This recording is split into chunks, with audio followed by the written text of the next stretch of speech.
Weekends are a great time to prep ahead, but they're also for relaxing, so how should we balance the two? Hello friends and not yet friends, welcome back to Mary's Test Kitchen, where what I eat in a day is back and more casual than ever. Like this casual mixture of flour, water, yeast, sugar, and salt. I started making this before getting the idea to start filming, so you can just wonder what this will become. While I dig around in the fridge, let's start with a vegan breakfast, not at all secret weapon. Beyond Breakfast sausages.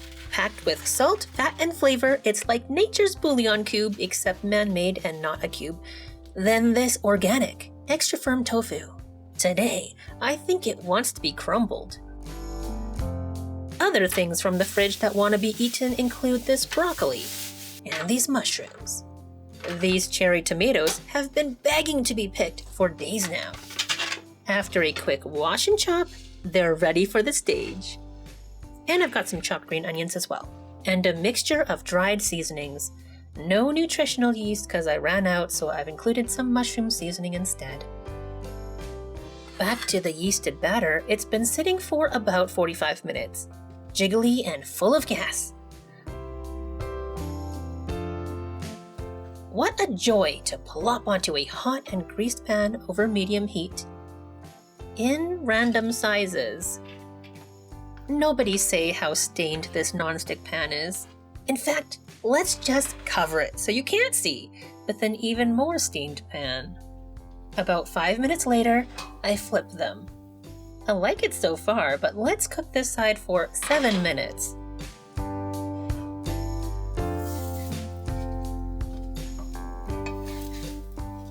And then 2 more minutes on the first side.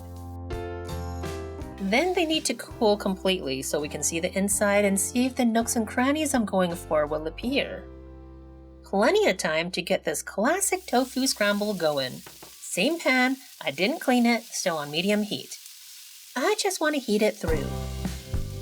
Then toss and we can see there's a little bit of color, which is nice, but we'll add a lot more color and flavor. With the dry seasonings, onion, garlic, and whatnot. Mix. And cherry tomatoes. Cook until they break down some. The tofu is pretty dry now, so they'll suck up the tomato juices.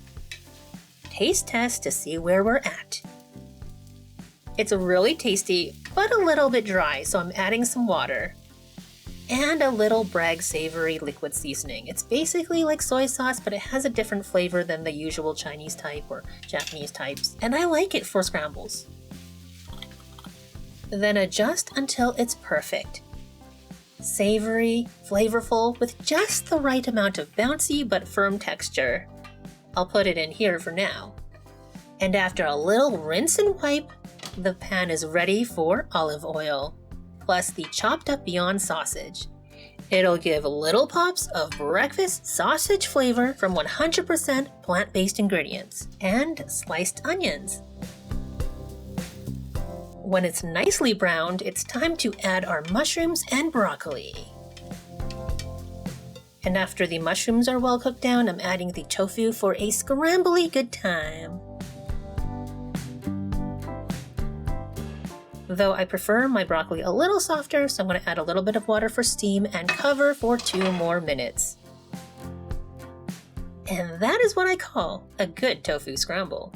But what about our pan-fried plops? The inside? Something between a crumpet and an English muffin. What should we call it? A crumpfin? An English muffet? It's soft and pillowy but chewy at the same time. I love them, and I love that they were so quick and easy to make. If only I measured as I went. But alas, it was improvised, so if you really want me to, I can try to recreate it and then measure it as well so that you can also make these. But I'll take the little one so I can enjoy a bit without going overboard for my personal health condition, which regular viewers will probably know about, and for other people, well, I guess we don't really have to get into it, do we?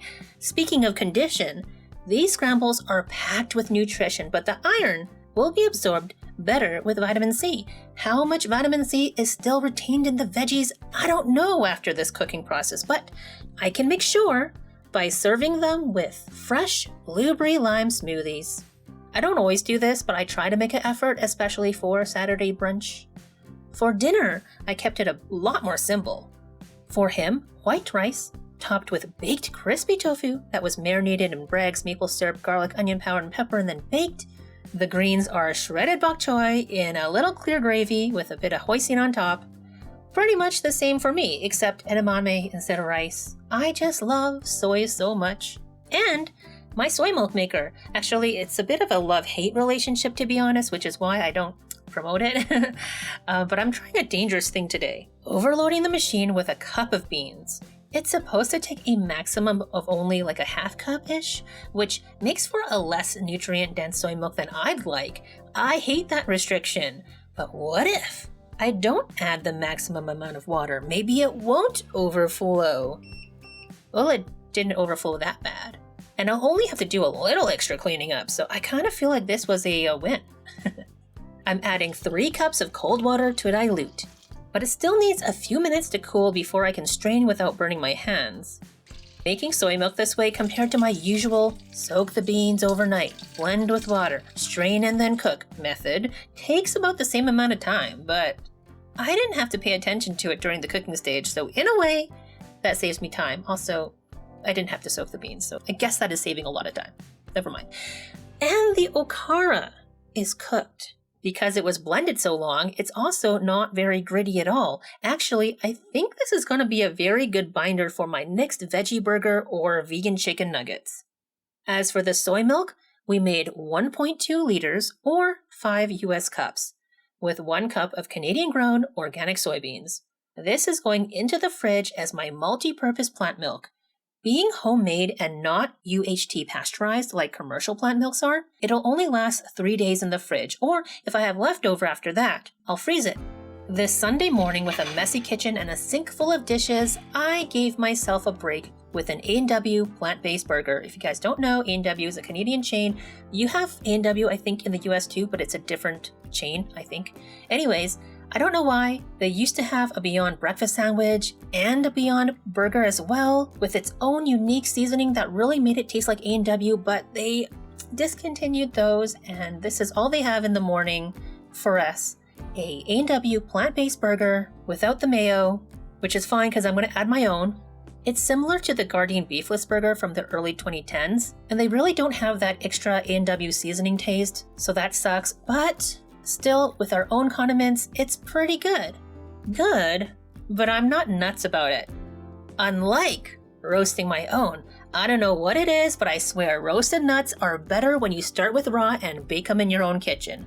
These raw cashews and pistachios are good as is, of course. But after they get baked in the oven at 350 degrees Fahrenheit for 13 minutes exactly, and then you transfer them to a cooling rack immediately and let them rest for at least 20 minutes or until they're actually cool, something magical happens to them.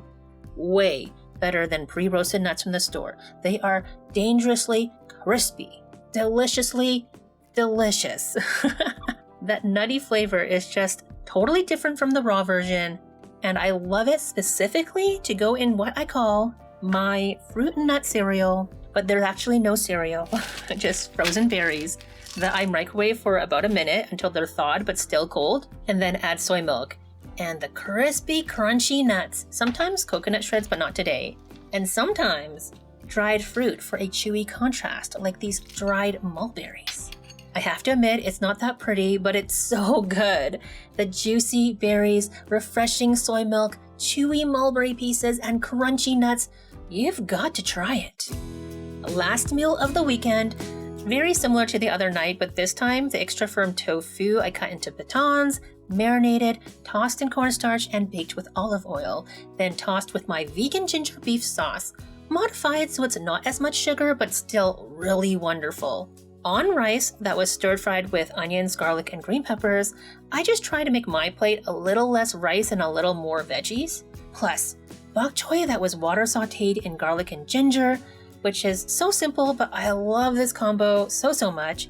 It's my go-to low-effort meal these days. What are your weekend go-tos for delicious plant-based meals and snacks? I'd love to know. Do you go the extra mile and make things a little more fancy, or do you prioritize rest and keep things simple? Thank you so much for joining me today. If you liked this video, please give it a thumbs up and subscribe for more vegan fun food and exploration. And just let me know if you like what I eat in a days anymore or not. Bye for now.